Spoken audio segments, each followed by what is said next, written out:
Good morning to all. Here I Anita आप सबका स्वागत करती हूँ आप सबके अपने channel biology blogs with Anita में। लास्ट के वीडियो में हमने क्या देखा था? लास्ट के वीडियो में हमने डिस्कस किया था that is the dominance, incomplete dominance and code dominance mainly क्या होता है। तो एक क्विक रिवीजन करते हैं। फॉर एग्जांपल एक रेड फ्लावर है, एक वाइट फ्लावर है। अगर उनको हम हाइब्रिड या क्रॉस करवाते हैं तो F1 जनरेशन में अगर हमें रेड कलर मिलता है that is the example of the dominance, जो कि मेंडल ने लॉ दिया था, लॉ ऑफ डोमिनेंस के अकॉर्डिंग कि जो हमारा डोमिनेंट कैरेक्टर ही दिखेगा तो वो आपका रिजेंबल करेगा 100% of one of the parent जो कि डोमिनेंट है। पिंक कलर, यहाँ पे अगर हम दोनों का क्रॉस कराते हैं और हमें पिंक कलर मिलता है तो वो एग्जाम्पल हो जाएगा इनकम्प्लीट डोमिनेंस का, यानी कि किसी से भी रिजेंबल नहीं कर रहा है, not resembles any of the parents. Clear? अगर इन दोनों का क्रॉस कराकर हमें रेड और वाइट दोनों टाइप के फ्लावर मिलते हैं, यानी कि एक फ्लावर में दोनों ही कलर मिलते हैं, तो वो एग्जाम्पल हो जाएगा कोडोमिनेंस का। यहाँ पे क्या होता है, जो हमारा पेरेंट से जो हमारी F1 जनरेशन होती है वो दोनों से रिजेंबल करती है। क्लियर? अब हम आगे बढ़ते हैं, नेक्स्ट टॉपिक आएगा इसी में। ये सब क्या है हमारी इनकम्प्लीट डोमिनेंस। आज हम पढ़ेंगे प्लियोट्रॉपी, मल्टीपल एलील। क्लियर? ये सब क्या है, ये सारी जो है ये मेंडल के लॉ ऑफ डोमिनेंस की डेविएशंस है, एक्सेप्शन है, क्योंकि मेंडल ने कहा था कि डोमिनेंट कैरेक्टर ही F1 जनरेशन में शो होता है, लेकिन यहाँ पे कुछ नेचर में एग्जाम्पल ऐसे थे जो कि मेंडल के लॉ को फेल करते थे। क्लियर? अब हम बात करते हैं आज प्लियोट्रॉफी की। ये क्या होता है? Let's start with the प्लियोट्रॉफी।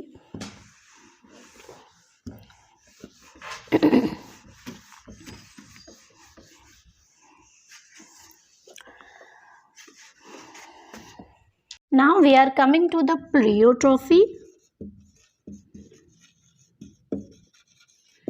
Pleiotropy means होता है that is one gene many characters.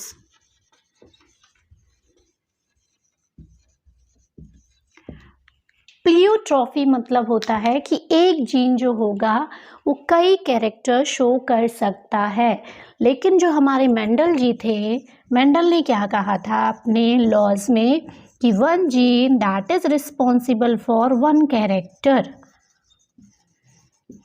Gene term use ना करके इन्होंने फैक्टर टर्म यूज किया था। क्लियर? क्योंकि उस समय जीन की डिस्कवरी नहीं हुई थी, तो उन्होंने कहा था one factor is equal to one character, यानी कि कोई एक जीन एक ही कैरेक्टर को के लिए रिस्पॉन्सिबल होता है, लेकिन प्लियोट्रॉफी कहता है कि एक जीन कई जीन के लिए पॉसिबल, कई कैरेक्टर्स के लिए रिस्पॉन्सिबल हो सकता है। फॉर एग्जाम्पल स्टार्च ग्रेन, ठीक, स्टार्च ग्रेन में जो जीन होता है दैट इज द बी, ठीक, और इस बी जीन के कितने एलील्स होंगे? 2 एलील्स होंगे। ये डोमिनेंट एलील हो गया और ये रिसेसिव हो गया। क्लियर? तो इसके अगर हम कॉम्बिनेशन देखें तो कितने कॉम्बिनेशन हो सकते हैं? Capital B, capital B, capital B, small B, small B, small B. ठीक, तो इन्होंने कहा प्लियोट्रॉफी के अकॉर्डिंग जो हमारा ग्रेन का साइज और ग्रेन का शेप दोनों जो हैं वो बी जीन पर डिपेंड करते हैं। फॉर एग्जांपल अगर कैपिटल बी जीन होगा तो जो ग्रेन का साइज होगा वो लार्ज होगा और जो शेप होगा वो राउंड होगा। अगर capital B small B gene होगा तो ये लार्ज होगा और ये आपका कैसा होगा? ये भी राउंड होगा। ठीक, सॉरी, ये आपका इंटरमीडिएट होगा, इसका साइज कैसा होगा? इंटरमीडिएट। और साइज आपका जो शेप होगा वो राउंड होगा। अगर स्मॉल भी होगा तो इसका साइज कैसा होगा, स्मॉल होगा। ठीक, मान लो ये आपका है, यहाँ पे छोटा होगा, यहाँ पे और छोटे हो जाएंगे। ठीक, कई है, ये ग्रेन है। ठीक है, इसका साइज कैसा हो जाएगा, झुर्रीदार या कह सकते हैं रिंकल्ड हो जाएगा। ठीक, तो अकॉर्डिंग टू प्लियोट्रॉफी क्या होता है कि एक जीन कई कैरेक्टर्स के लिए रिस्पॉन्सिबल हो सकता है। One of the best example that is the starch grain. एक एग्जाम्पल तो उसका स्टार्च ग्रेन हो गया। इसके और एग्जाम्पल्स देखते हैं हम क्या हो सकते हैं।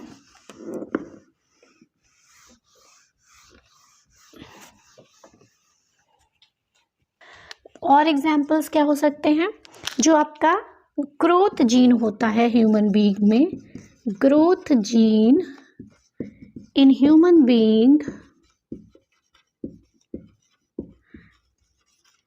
जो जीन हमारे ग्रोथ के लिए रिस्पॉन्सिबल होता है वो किसको करता है, वेट और हाइट दोनों के लिए रिस्पॉन्सिबल होता है। और एग्जाम्पल अगर हम देखें, जो आपका white I colour of Drosophila,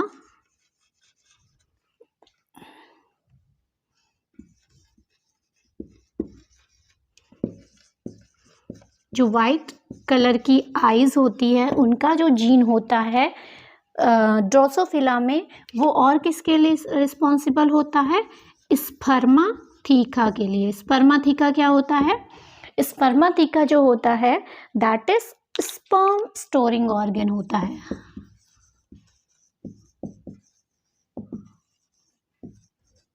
ठीक, यानी कि वाइट आई कलर का जो जीन होता है वो स्पर्माथीका, स्पर्म को भी स्टोर करता है वही जीन। ठीक, तो क्या हो रहा है, एक जीन दो कैरेक्टर्स को यहाँ पे क्या कर रहा है, उसकी रिस्पॉन्सिबिलिटी एक जीन की रिस्पॉन्सिबिलिटी टू कैरेक्टर्स के लिए है। तो ये क्या होता है, प्लियोट्रॉफी। क्लियर। एक जो एग्जाम्पल है जो एग्जाम में पूछा जाता है दैट इज द फिनाइल कीटोयूरिया सी।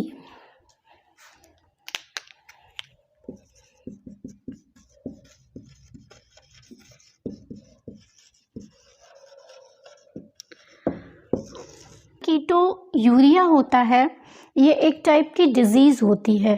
ठीक है, ये क्यों होती है, ये एक PAH जीन प्रेजेंट होता है हमारी बॉडी में। ठीक है, अगर उसमें जो नॉर्मल पीएच जीन होता है उसका काम क्या होता है, फिनाइल एलानिन को, ठीक, इस जो ये पीएच जीन होता है, पीएच जीन क्या है, प्लियोट्रॉफिक जीन है। जो प्लियोट्रॉफिक जीन है वो कोडिंग करता है एक एंजाइम को, उसका नाम है फिनाइल एलानिन हाइड्रोलेज। और इसकी प्रेजेंस में जो हमारा फिनाइल एलानिन बॉडी में प्रेजेंट होता है, ये क्या है, that is the essential amino acid. ये कन्वर्ट हो जाता है टायरोसिन में। ठीक, इस एंजाइम की प्रेजेंस में। फिर से देख लो, PAH जीन जो हमारी बॉडी में प्रेजेंट होता है, essential amino acid that is the alanine amino acid होता है इसेंशियल। तो फिनाइल एलानिन को फिनाइल एलानिन हाइड्रोलेज की प्रेजेंस में, क्योंकि ये PAH जीन इसको कोड करता है हाइड्रोलेज को, तो इसको कन्वर्ट कर देता है आपका टायरोसिन में। क्लियर। और जो ये टायरोसिन है इसका काम क्या होता है, ये इसका काम होता है, ये प्रीकर्सर होता है हार्मोन्स के लिए, T3 T4 हार्मोन को, एड्रीनालिन को, आपका डोपामाइन को रिलीज करता है। ठीक है, ये जो टायरोसिन होता है नॉन इसेंशियल आपका अमीनो एसिड, ये इनके लिए प्रिकर्सर का काम करता है, इनके सिक्रीशन में हेल्प करता है। ठीक, और मेलानिन, ठीक, जिसमें सबसे ज़्यादा जो इफ़ेक्ट होता है अगर तो सबसे ज़्यादा जो सिक्रीट होता है that is the melanin. Melanin क्या होता है? कलरिंग पिगमेंट देता है हमारी बॉडी, हमारी स्किन को। फिर से देख लो, पीएच जीन हमारी बॉडी में प्रेजेंट होता है जो कि फिनाइल एलानिन, जो कि इसेंशियल अमीनो एसिड है, एरोमेटिक है ये, ठीक है। फिनाइल लगा है that means aromatic ring present होगी। Phenylalanine in the presence of hydrolase enzyme that convert into the tyrosine, ये नॉर्मल प्रोसीजर है। T3, T4 adrenaline, dopamine, melanin को क्या करता है? इनके लिए प्रिकर्सर की तरह काम करता है। होता क्या है, जब इस PAH एंजाइम में क्या हो जाता है? म्यूटेशन हो जाता है, ठीक। तो ये जो हमारा फिनाइल एलानिन होता है ये क्या हो जाता है? म्यूटेशन अगर हो रहा है तो ये फिनाइल एलानिन कन्वर्ट हो जाता है फिनाइल पायरुवेट में, ठीक। और ये फिनाइल पायरुवेट क्या है? ये कीटोन बॉडीज हैं, ठीक। फिनाइल एलानिन क्या है ये? जब इसका क्या होता है, म्यूटेशन होगा तो क्या होगा? ये हाइड्रोलेज एंजाइम काम नहीं करेगा, ये टायरोसिन में कन्वर्ट नहीं होगा। फिनाइल एलानिन किस में चेंज हो जाता है? एक्सेस हो जाती है इसकी। फिनाइल एलानिन की जब एक्सेस हो जाती है, क्योंकि हमें पता है कि हमारी बॉडी में एक्सेस अमाउंट ऑफ में अमीनो एसिड नहीं रह सकते, उनको डीएमिनेशन कौन करता है? लीवर करता है। तो क्या होता है, जब एक्सेस अमाउंट में फिनाइल एलानिन बनने लगता है तो ये कन्वर्ट हो जाता है फिनाइल पायरुवेट में, जो कि एक कीटोन बॉडी है। अगर ये कीटोन बॉडी आपकी बॉडी में बनना स्टार्ट हो गई तो ये किसके लिए रिस्पॉन्सिबल होगा? ये सारों को इफ़ेक्ट करेगा, ग्रोथ को इफ़ेक्ट करेगा, ठीक है। इफ़ेक्ट ग्रोथ, ठीक है। हेयर फॉल हो जाएगा, no skin colour, no hair colour, no skin and hair colour, clear, क्योंकि मेलानिन इसके लिए है, ठीक। और क्या होगा? डोपामाइन भी रिलीज नहीं होगा, आप हैप्पी फील नहीं करोगे, तो क्या होता है? मेंटल रिटार्डेशन भी हो जाता है, क्लियर। और क्या होगा? और इससे क्या होगा? जो यूरिन में कीटोन बॉडी रिलीज होना स्टार्ट हो जाती है, ketone body releases into urine, clear. PH enzyme में अगर म्यूटेशन हो जाता है तो क्या होता है? जो फिनाइल एलानिन टायरोसिन में कन्वर्ट नहीं हो पाता, इसकी अमाउंट हमारी बॉडी में एक्सेस होने लगती है। एक्सेस होगी तो क्या होगा? जो फिनाइल एलानिन होगा वो चेंज हो जाता है फिनाइल पायरुवेट में, जो कि एक कीटोन बॉडी है। अगर कीटोन बॉडी, क्योंकि जब कोई भी चीज़ हमारी बॉडी में एक्सेस अमाउंट में बनने लगेगी तो वो हमारी बॉडी के लिए हार्मफुल होगी। तो यही जो कीटोन बॉडीज़ होती हैं वो कितने इफेक्ट कर रही हैं, कितने कैरेक्टर दे रही हैं? देखो, रिटार्डेशन कर रही हैं, स्किन कलर नहीं दे रही हैं, हेयर फॉल होगा, ग्रोथ को इफेक्ट करेगी। यानी कि जो जो ये हार्मोन काम करते थे उन सब के कैरेक्टर्स यहाँ पे शो होने लगेंगे, ठीक है, नेगेटिव कैरेक्टर्स।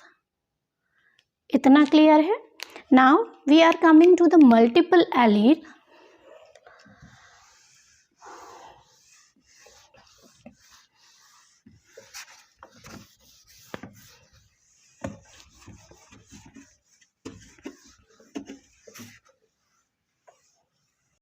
Now अब हम बात करते हैं मल्टीपल एलील की। अब ये मल्टीपल एलील्स क्या होते हैं? जो मल्टीपल एलील नाम से ही पता चल रहा है कि बहुत मतलब नंबर ऑफ एलील्स होंगे, ठीक है। एक जीन के number of alleles, one gene में नंबर ऑफ एलील्स। अब आप लोग कहोगे ये कैसे पॉसिबल है? एक जीन में क्योंकि कितने एलील हो सकते हैं? फॉर एग्जांपल टी है, ठीक, ये जीन है कोई, इसके दो ही एलील हो सकते हैं, एक कैपिटल टी और स्मॉल टी, ठीक। जैसे हमने कल एग्जाम्पल लिया था किसमें? आपके कोडोमिनेंस में ब्लड का। ब्लड के लिए रिस्पॉन्सिबल 3 जीन थे, है ना, 3 एलील्स। आई जीन था, आई जीन के 3 एलील्स, ये किसके हैं, आई नॉट या आई ज़ीरो कह दो, आई ए और आई बी। ये आई जीन के कितने एलील हो गए, ये एलील्स हैं, ये आपका जीन है। तो आई जीन के कितने एलील हैं, 3 हैं। तो ये कहेंगे इसको हम मल्टीपल एलील। लेकिन मल्टीपल एलील के लिए कंडीशन क्या होती है, इसके लिए जो कंडीशन होती है आपकी, कंडीशन क्या होती है मल्टीपल एलील के लिए, that is not possible in one individual.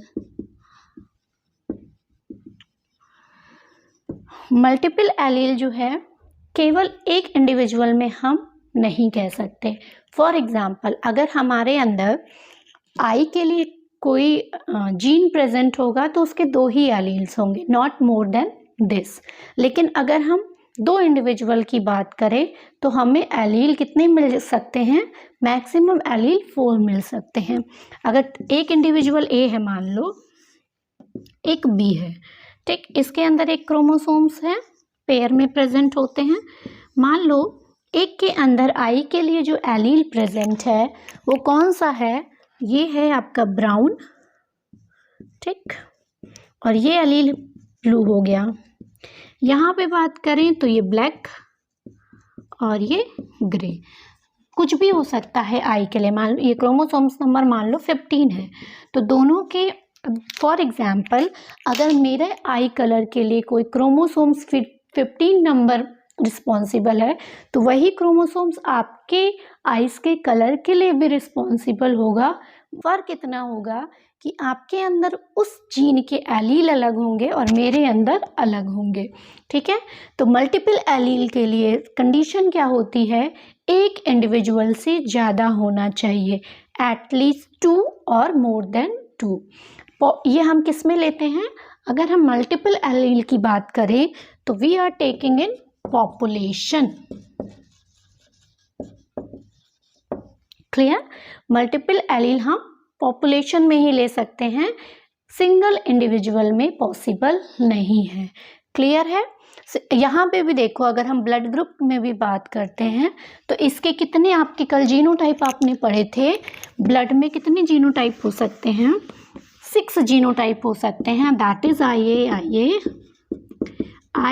I not, I B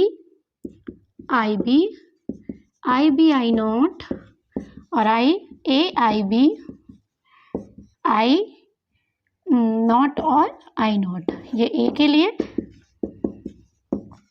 ठीक, ये बी ब्लड ग्रुप के लिए, ओ ब्लड ग्रुप के लिए। तो यहाँ भी मेरे अंदर कोई एक ही ब्लड ग्रुप हो सकता है, ठीक है। अगर ए बी बी होगा तो यहाँ पे 2 ही एलील्स हैं, ए या बी, ठीक है, 3 एलील्स नहीं हो सकते। लेकिन आई जीन के नेचर में आई जीन के, अगर हम पॉपुलेशन में बात करें, सिंगल इंडिविजुअल में बात नहीं कर रही हूँ आई जीन की, पॉपुलेशन में बात करें, अगर हम पॉपुलेशन में बात करें, ठीक है, मेरे अंदर हो सकता है ए ब्लड है, आपके अंदर कौन सा ब्लड ग्रुप हो सकता है, आपके अंदर हो सकता है ए बी हो या आई हो, ठीक है, ओ ब्लड ग्रुप हो, दैट डिपेंड्स ऑन। तो इसीलिए हम मल्टीपल एलील को पॉपुलेशन में लेते हैं, नॉट अ सिंगल इंडिविजुअल। तो हमारी ये 4 डेविएशन थी मेंडल लॉज की। That is a incomplete dominance,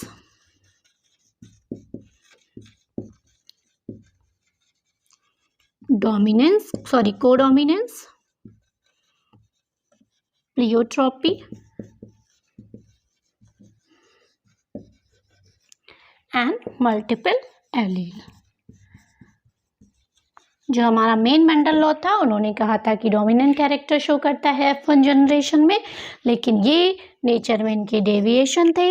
incomplete dominance example Carl Collins ने लिया था, मिराबेलिस जलापा को, इन्होंने क्या देखा कि पिंक कलर इन्हें मिल रहा है F1 जनरेशन में। कोडोमिनेंस में इन्होंने देखा, ये ब्लड ग्रुप में बात करें, बेस्ट एग्जाम्पल है कोडोमिनेंस का आई बी यानी कि A B blood group, best example of codominance. Pleiotropy का मतलब क्या होता है, एक जीन मैनी कैरेक्टर, एक जीन के लिए एक जीन कई कैरेक्टर्स के लिए रिस्पॉन्सिबल हो सकता है। मल्टीपल एलील की बात करें तो एक जीन के, अभी तक हम क्या पढ़ रहे थे कि एक जीन के दो ही आपके क्या हो सकते हैं, एलील हो सकते हैं, लेकिन मल्टीपल एलील मतलब होता है एक जीन के 2 से मोर देन 2 एलील्स होना, बट मल्टीपल एलील केवल पॉपुलेशन में पॉसिबल है, ना कि सिंगल इंडिविजुअल में। आई थिंक आज का टॉपिक क्लियर हो गया होगा। आज के लिए बस इतना ही, कल मिलते हैं एक नए टॉपिक के साथ, that is a polygenic inheritance. वो भी मेंडल का डेविएशन ही है, ठीक है, उसको हम क्वांटिटेटिव इनहेरिटेंस ही कहते हैं, ठीक है। ये क्वालिटेटिव थे अभी तक जितने हमने डेविएशन पढ़े, अब जो पढ़ेंगे वो होगा क्वांटिटेटिव। पॉलीजेनिक मीन्स वहाँ पे कई जीन एक कैरेक्टर के लिए रिस्पॉन्सिबल होंगे, उसको हम कल देखेंगे, थोड़ा सा बड़ा टॉपिक है। क्लियर? Thank you. वीडियो अच्छी लगे तो लाइक शेयर एंड सब्सक्राइब ज़रूर करना। और इस principle of inheritance and variation की प्लेलिस्ट मैंने बनाई हुई है। जिन स्टूडेंट्स ने वीडियो को नहीं देखी है, kindly go through the playlist and see the all video, then आपके कॉन्सेप्ट सारे क्लियर हो जाएंगे। क्लियर? Thank you.